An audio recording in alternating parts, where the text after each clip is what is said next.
Inua sauti yako juu tuombe Mungu. Yesu Kichemani patakatifu, kwa mara nyingine tunakuja mbele zako. Mioyo yetu inakuhitaji wewe.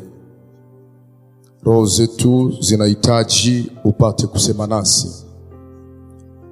Tumeanza ibada ya kwanza asubuhi, ulikuwa pamoja nasi. Na leo jioni tena tumekuwa hapa, tunahitaji tena tukuone hapo sawa. Wengi ni wagonjwa, wengi wana matatizo, wengine wana maswali ambayo yamekosa majibu. Lakini kwa jioni ya leo, kwa mkutano wa siku 4 hizi, kanisa hili na watu walio hapa wote washuhudie ukuu wako katika jina la Yesu. Kila roho yote ya ukaidi, roho ya ugumu ya kufanya watu wasielewe makusudi yako, na iharibisha kwa jina la Yesu.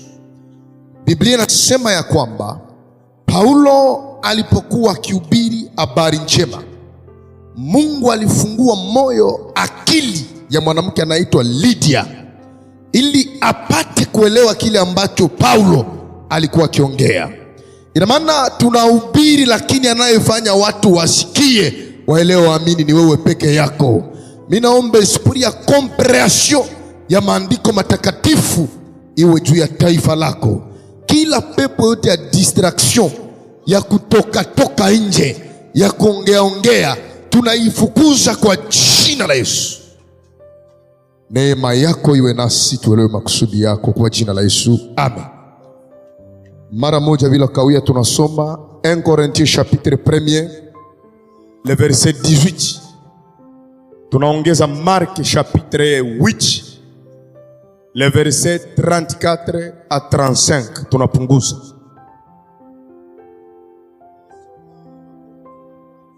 Ndiyo, tunashimama kwa kuheshimu usomi. Tusome katika jina la Yesu Kristo. Nasema tusome katika jina la Yesu Kristo. Kwa sababu neno la msalaba wanaopotea ni upumbavu, lakini kwetu sisi tunaookolewa ni uwezo wa Mungu. Amena. Tunaenda na Marko sura 8.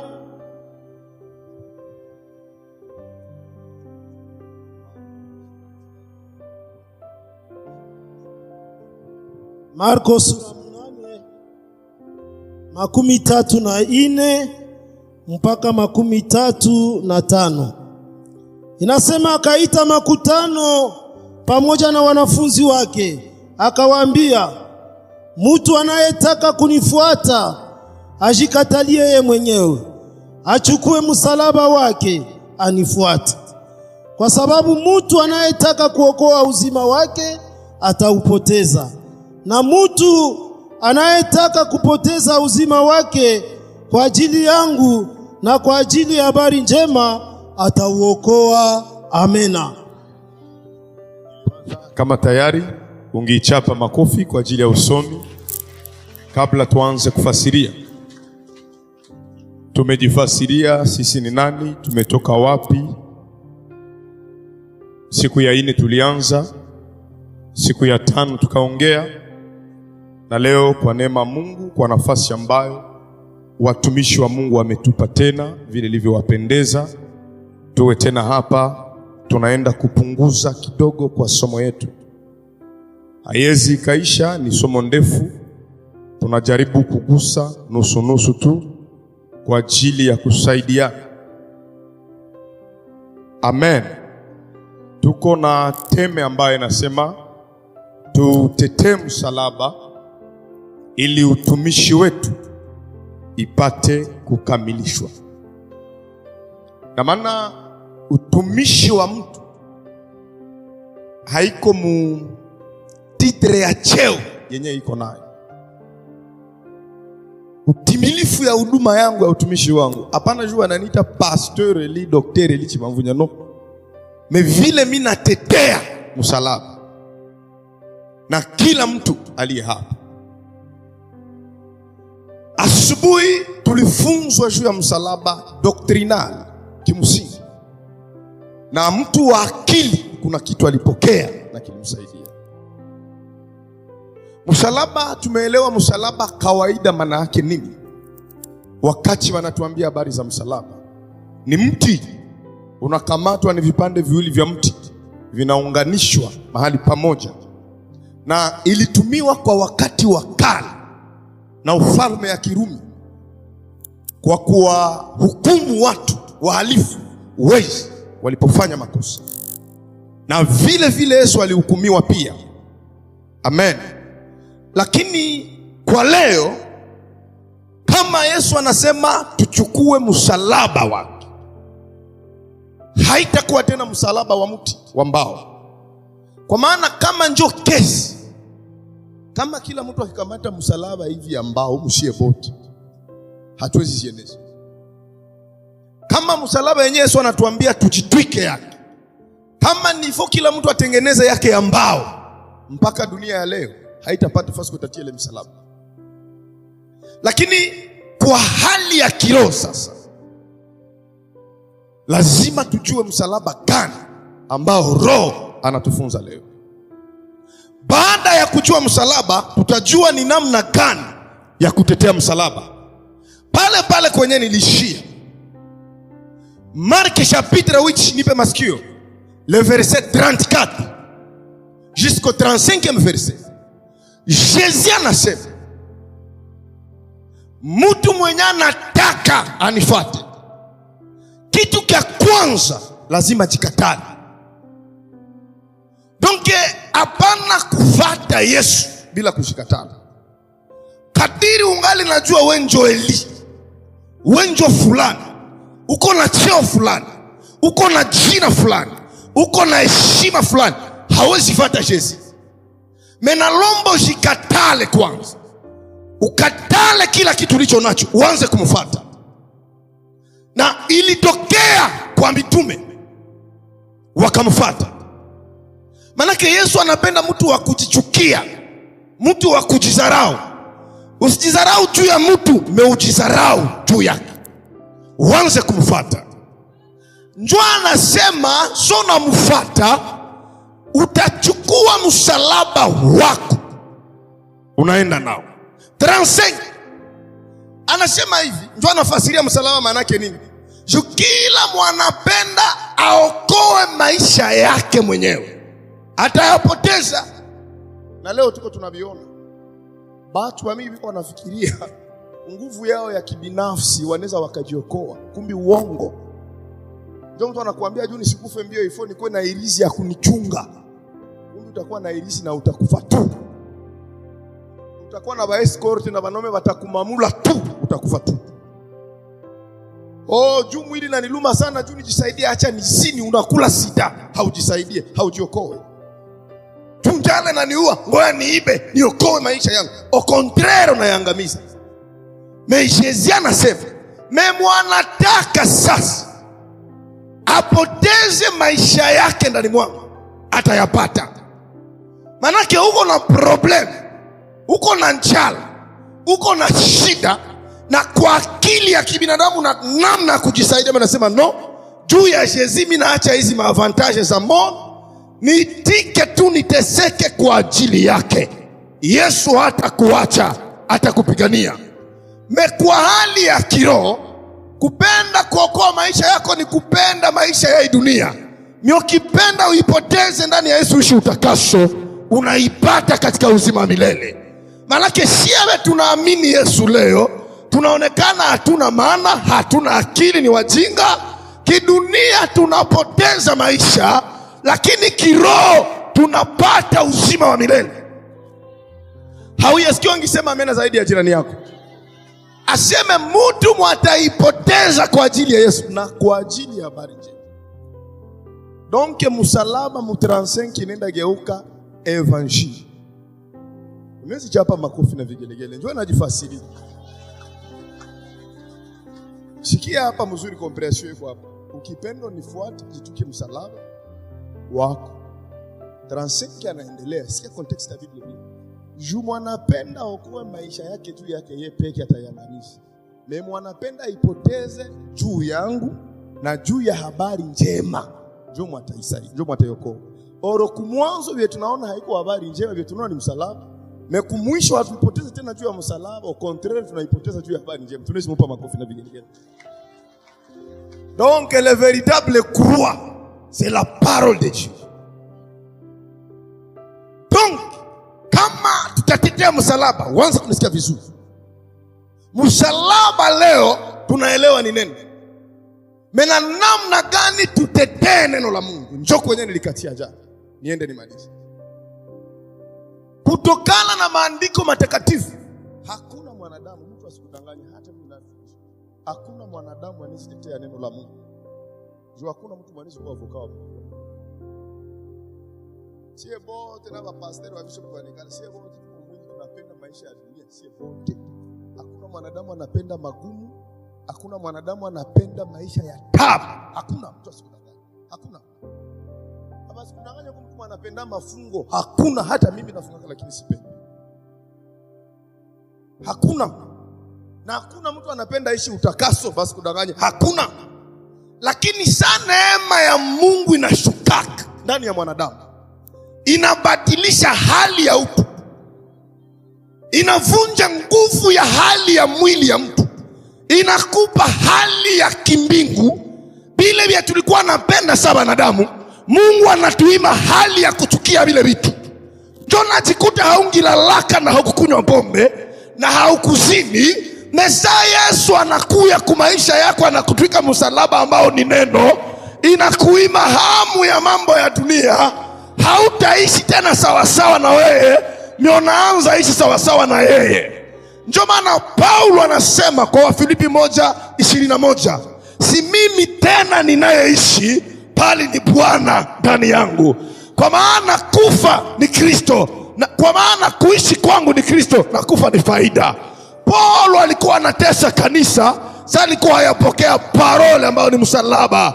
Mesali pokea msalaba, kaelewa kuna maisha ambayo yamebadilika. Ya kale yamepita, Sauli wa zamani amepita, kuna Paulo ambaye amezaliwa. Manake kama leo naona unafunga, unaomba, unaishi utakaso, haiko wewe. Kuna Yesu ambaye amekufa kumsalaba, akazikwa na siku ya 3 akafufuka ndani mwako. Pienye haungiwezaka mumwili, leo kwa nguvu zake Kristo unaanza kubiweza.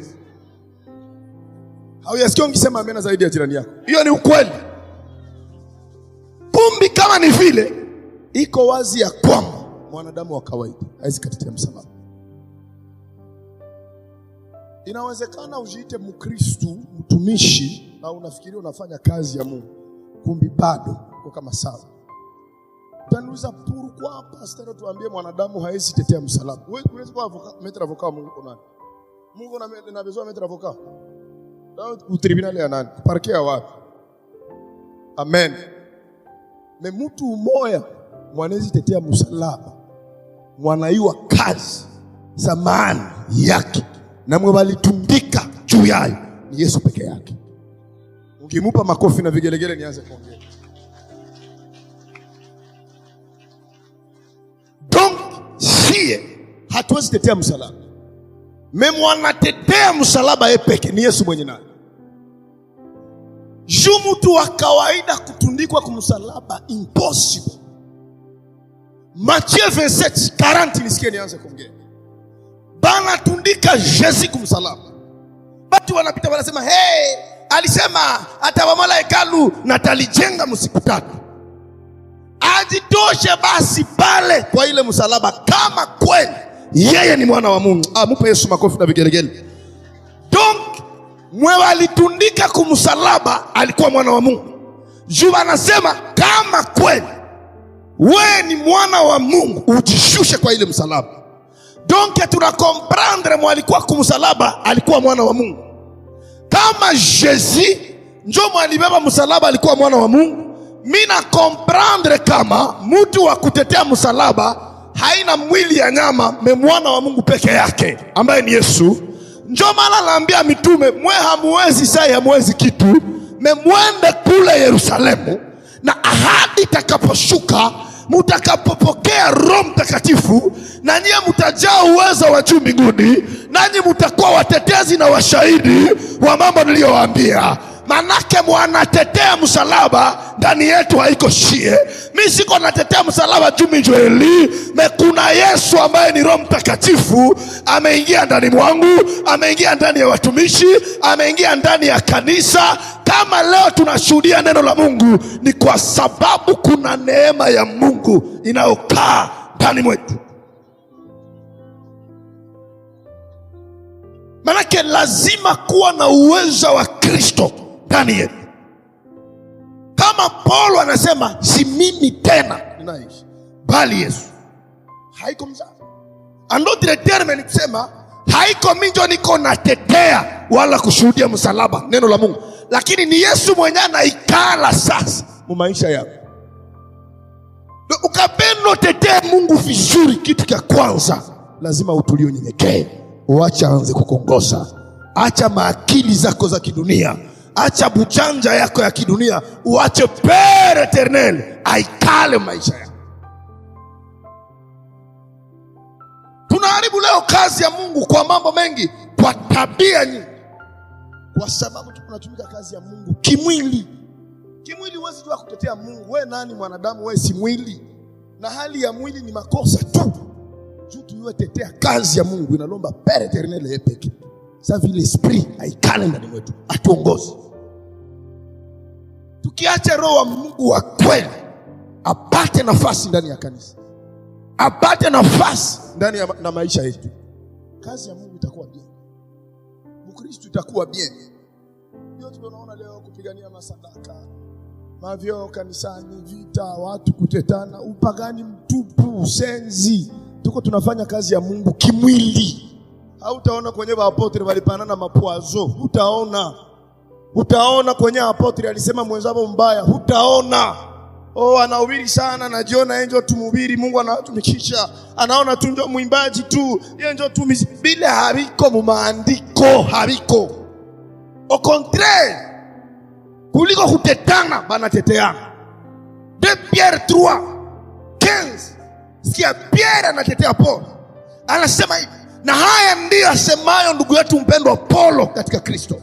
Ni mambo mengi aliyaongea, ni vigumu kuyaelewa kwa akili ya kibinadamu, kwa sababu wakati alipoyaongea alitumia lugha ya hekima ya mbinguni, hakuongea lugha ya kibinadamu. Ni vigumu kuyaelewa kwa hali ya kiroho, kwa sababu Mungu alimupa hekima ya ajabu. Jamaa iko natetea mwenzako akiimba, akihubiri sana zaidi yako, unasema ni mchawi. Paulo anashuhudia mwenzake alikuwa na akili ya kimbingu ndani yake. Sababu gani? Alitetea msalaba. Alijua kama Paulo anahubiri bien, kama Paulo anaimba bien, bien-aimé, ni anatetea.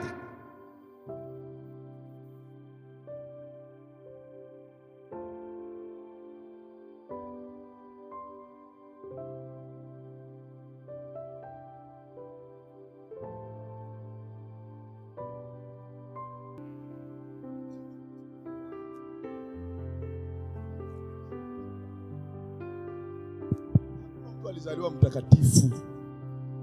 Mzee wangu unaona Pastor Eli nani? Sie bote.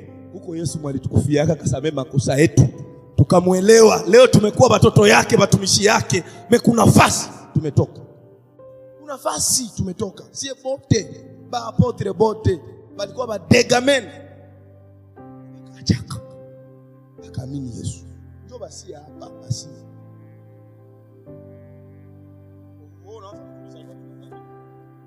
Voyou sana. Sasa hivi yote mwisho itaenda wapi? Mwisho yake ni nini? Tukaacha tukasema kuna Yesu alikubali afanye kazi ambayo baba yangu hangefanya, mamangu hangefanya. Akavikwa uchi msalabani, akanyweshwa sifongo, akavikwa taji ya miba, ili kwamba apate kuniokoa. Ile amuru alionyesha juu yangu, na amuru inakuwa reciproke. Acha na mimi nikubali, niache mambo ya dunia, nitembee katika njia zake. hata usipoifanya umsaidii wewe, unajisaidia wewe. Alikuwa hayatumbake iko kwa eternity, anakuwa Mungu. Sasa kama tunafanya hatuokoki, tunajisirika, tutakufasie Mungu, anabakia Mungu tu. Aliangamiza Sodoma na Gomora, nini alikatika? Wakati wa Noa akaacha which person? Aliapigwa kwa nini? Hakuna. Mungu anakaza okoka, anapenda usharati okoka. Uko na banana irizi okoka. Ulevi unakuwa sawa vile Mungu hausaidie Mungu, unajisaidia wewe peke, unajiepusha na moto wa jehanamu. Apewe sifa. Simupe Yesu makofi na vigelegele tupunguze. Ni wakati ya kuacha upuuzi ya dunia. Ni wakati ya kuacha ujinga wa dunia. Tutembee katika njia zake. Tuache kufanya mioyo migumu na tuache kujifanya tunajua. Tuko mwisho wa dalili. Tuko mwisho wa dunia. Hakuna mtu mweko na uhakika ya saa wala siku yenye Yesu atarudia. Hakuna. Kama ni vile inatakiwa kila mtu akue kwa zamu yake. Mambo ya dunia isitudistrere, hapana. Gari uko nayo ndio, nyumba uko nayo ndio, watoto unao ndio, lakini hivyo vyote vitapita. Kitakachodumu milele ni neno peke yake. Kuwa na vitu, kuwa na nyumba, kuwa na gari na watoto, mume mke, lakini pia kuwa na Mungu kwa maisha yako. Maana watoto watapita, mume atapita, kila kitu, lakini anayedumu milele ni Mungu peke yake. Mungu peke yake. Kama ni hivi, ndio sababu lazima akae ndani mwetu, tujue kuutetea msalaba vizuri.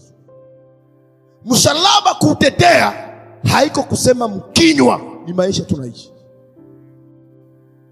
Kuhubiri injili haiko hii mimi nasimama hapa, no.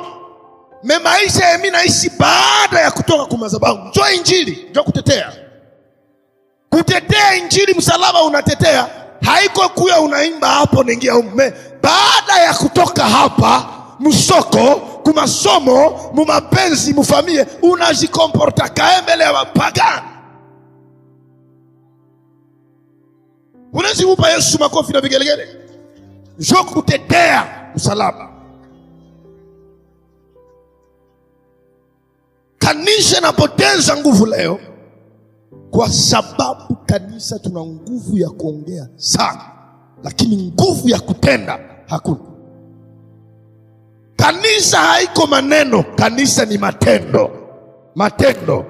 Ndio maana wanatuambia matendo ya mitume, hapana maneno ya mitume. Kuambia tuwe na matendo mema ya mitume, matendo mema ya watakatifu watakaorithi mbinguni. Haiko wahubiri wa sauti kubwa, haiko waimbaji wa sauti nyororo, lakini wale walio na matendo mema ya watakatifu walifua mavazi yao katika damu ya mwana kondoo, walijitenga na mabaya, wakaishi utakaso. Hao ndio watakaorithi ufalme wa mbinguni.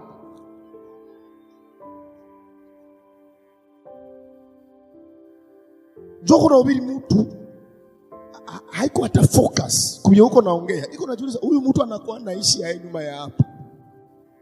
Mhubiri hivi kwa tuambia anabishi wala abishi. Problem yako haiko kuwa kama mhubiri anaishi biweko na kuambia wala abishi. Problem yako ni kusikia Mungu mweko na kuambia ufanye nini kwa maisha yako. Unawazo tengelea utavuka Burundi kuviza yangu mimi. Mimi ndavukia kuyako. Mimi ninafanya kazi, baada ya kumaliza nivushwe. Wewe pia lazima yako itumikie. Apewe sifa Yesu. Tumalize. Ningana dakika 10 nimalize. Ni wakati ya kanisa kuikala, tujifunze nini maana ya Ukristo. Lazima kutetea injili. Watu waliotangulia kabla yetu walielewa nini maana injili, walielewa nini maana msalaba. Nikauliza juzi, pourquoi tuitike tetee msalaba ambao ni neno la Mungu tuteseke? Nikajibu kwamba ni kwa sababu tunajua taji yetu ni kubwa mbinguni. Pourquoi Yesu aitike bamutundike kumsalaba? nimalize kwa conclure leo. Na njoo inanisukuma na mie hata nipitie changamoto za maisha za huduma, shida, matatizo, na baki na Yesu. Imani yangu haitikiswi, kwa sababu ninajua kuna Yesu pia aliyeutetea huu msalaba. Kuna mitume pia waliotetea huu msalaba. Kama vita walikutana navyo, kama masemi walikutana navyo, kama njaa walikutana nayo, kama madharau walikutana nao, lakini tumaini yao ilikuwa ni kwamba mshahara watakaopata baadaye. Waebrania 12 sura 2. Na tugeuzie macho yetu kwake Yesu, mwanzilishi wa imani yetu na mtimilifu wake. Kwake yeye ambaye kwa furaha iliyowekwa mbele yake alikubali auchukue ule msalaba, wala hakuona aibu ya msalaba wala madharau ya msalaba, kwa sababu alijua furaha inayomsubiriwa badala ya aibu yake na kiti atakachokipata. Manake Yesu aliitika sulubishwe kumsalaba, atetee msalaba, kwa sababu alijua baada ya kutetea msalaba kuna taji litavikwa. Manake mimi naitika mie jena wa 33 baniache uchi kila mtu anione anicheke anizarau. Mimi najua hii mazarau haiko ya bure, ni mazarau yenye kila mtu siku moja. Biblia inasema ya kwamba kila goti chini duniani, kuzimu, mbinguni litapigwa, na kila ulimi utakiri ya kwamba Yesu ni Bwana wa mabwana. Na Yesu hawatamuita Yesu Bwana wa mabwana, ulimi haitakiri na magoti haitaabudu kama hayaitika kwanza kazi ya msalaba. Inabidi kwanza zarauliwe, atukanwe, aitwe Beelzebuli, anyweshwe sifongo, na kwa kuvumilia mpaka mwisho Mungu ataona uaminifu wake, anamkirimia jina iliyokuu juu ya majina yote. Ndiyo sababu leo tukiita kwa jina la Yesu mapepo yanatoka, tukiita kwa jina la Yesu magonjwa yanapona. Sababu gani? Hii jina haiko ya rushwa, mwanaume aliitumikia. Kama na wewe unatumika vile alitumika, kuna taji ya uzima wa milele inayokusubiria. Tunaitika tuzarauliwe juu ya Yesu, juu ya kutetea habari njema, kwa maana tunajua malipo yetu katika ufalme wa mbinguni ni kubwa sana. Malipo ni makubwa. Acha nikwambie, acha kuskandalize juu ya Yesu. Hakuna probleme, si uko mapenzi ya Mungu. Kuna andiko nasema atafuta machozi yao. Siku moja Mungu avute machozi yako katika ufalme wa mbinguni. Hii mkutano wenyewe tunafanya leo sipite bure. Mbingu ziandike kuna kitu kia ajabu tumefanya, na siku moja tukumbushane ufalme wa Baba. So ile hakuna kitu kingine. Ni vya ajabu sana sana sana sana sana sana. Ama vitu ya kuolewa unashindwa kuolewa, unaacha Ukristo. Vitu hauyauza gari unaacha Ukristo. Ni busenzi, manake wengi msenzi wa kwanza mdunia. Mpaka Marekani yenyewe mnakimbilia, kuna wamaskini sana zaidi yetu.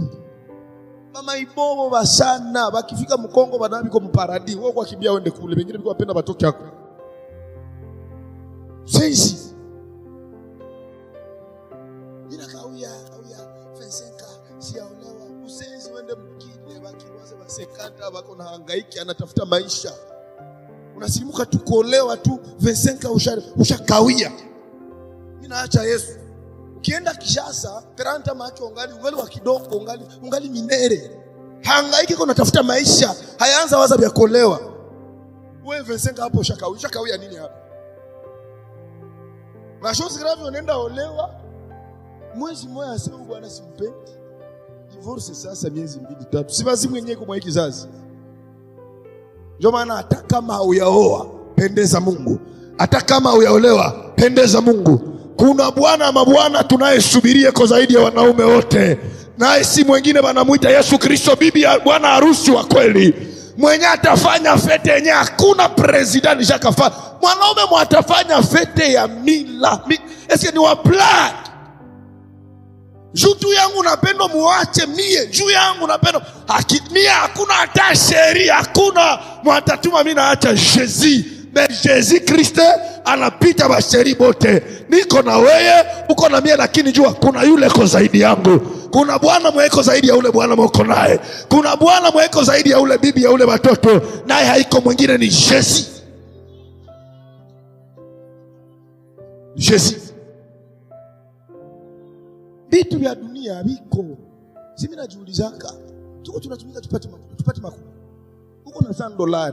Roho kwa kuambia mpaka upate desa. Ukipata desa, roho haitulie. Papa mpaka 1000. Sio nafika mumile mpaka 10,000. Ukifika 10,000 mpaka 100,000. Roho baki kwa kuonesha kwa hauya kwa kitu gani maskini. Sio nafika 100,000 mpaka 500,000. Sio nafika 500,000 mpaka 1,000,000. Mpaka dunia yote kuwe yako, hautalizikaka.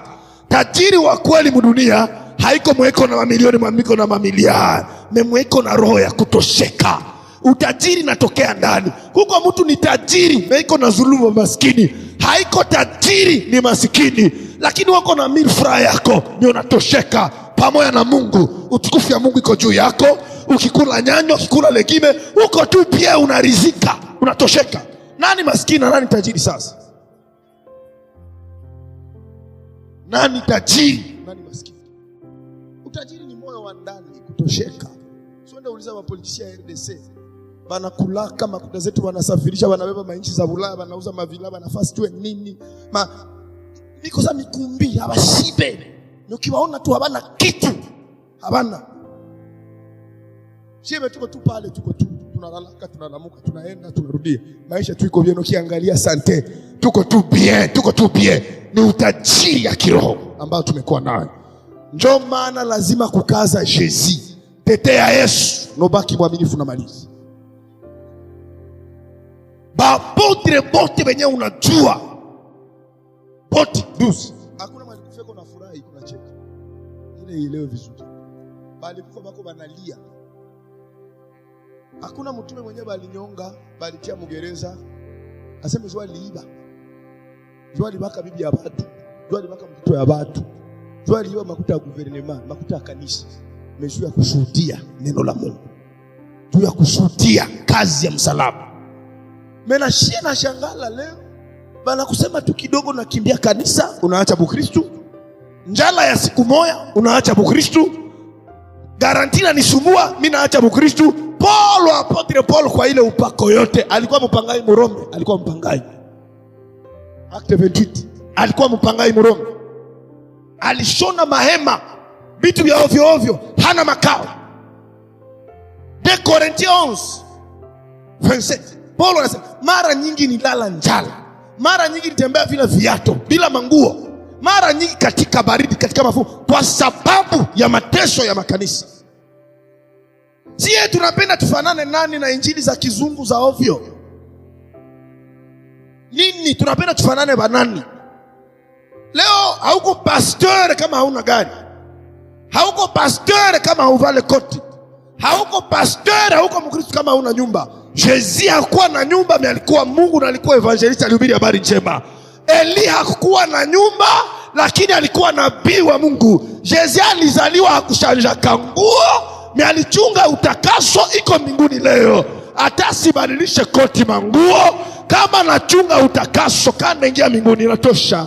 Nini ya maana nikuwa na 10,000 valise ya makoti ya manguo, ya mamesijua manguo gani, masipere mestaingia mfalme wa mbinguni. Ukifika mbinguni, hautaiwa kaa ukuwa na viatu, hautaiwa kodi kwa maskini, hautaiwa kaa ukusomaka, hautaiwa kodi la lanjala. Ile machozi yote Bwana atayafuta. Ukikuwa mumoto, hautakumbuka kama Antoni kwa president. Hautakumbukaka mateso ya Samoya. Inafanyaka mtu asahabu raha yote ashakula miaka. Inakufanyaka usahau. Ndio maana pamoja na kuvala yako, vala na adabu. Pamoja na masomo yako, acha vya masomo hapa, kuwa na adabu. Amen. Pamoja na cheo chako na pesa yako, heshimu Mungu. Wengine mnashangala tunachio na vala, wewe ushakuwa Mungu wa kanisa. Uko député mu gouvernement mu église, hauko député. Uko ministre gouverneur mu gouvernement yenu kule, me hapa mu église hakuna cha député hapa. President umoja tuko naye, na yeye gouverneur ni Jésus. Ukifika hapa sie bote tunaheshimiana sawa Kristo, mebia cheo nje ya kanisa. milionere hapa mkanisa hapana, nje ya kanisa ndio ba milionere.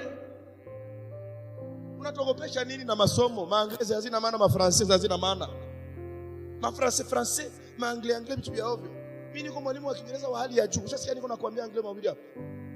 Hauna besoin ya anglais yangu. Hauna besoin ya Kiswahili, hauna besoin ya Francais. Uko na besoin ya parole, ya enseignement, ya kubeba katika ufalme wa mbinguni. Unatoka tu na msenzi yako Bukavu, ndio binaonaka, unatoka tu na msenzi Bukavu, unafika tu Burundi. Anahubiri tu kanisa 2 3, sio narudia, sio kwa tu mande. We praise the Lord. We thank you Jesus, you know that we are here. Binasaidiana nini? Hivi siko nasema anglais, huko nasikia? Hivi siseme mashi hausikie? Msilimu ya nini mko natuleta hako? Nikifika Marekani mimi nahubiri mkiingereza bana sikia.